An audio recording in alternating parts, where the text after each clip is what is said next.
Option দেখাচ্ছে বলে ওটাকে ক্লিক মারতেই দেখি না পুরো আমার লাইভটা কেটে যেন বেরিয়ে গেল।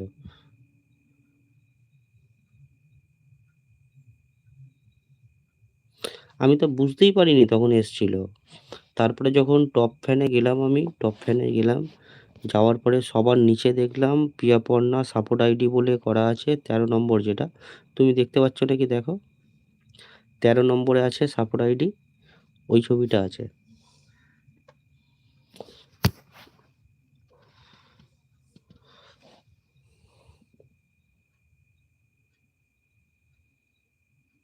হ্যাঁ, ওপর থেকে নামিয়ে তো নাইট মুড করা যায়, কিন্তু নাইট মুড করার সাথে সাথেই না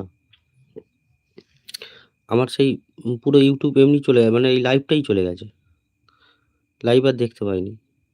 তারপরে আবার এখানে একটা অপশন ছিল, সেই অপশনটা হাত দিয়ে দেখছি আবার আগের মতো যেমন লাইভ ছিল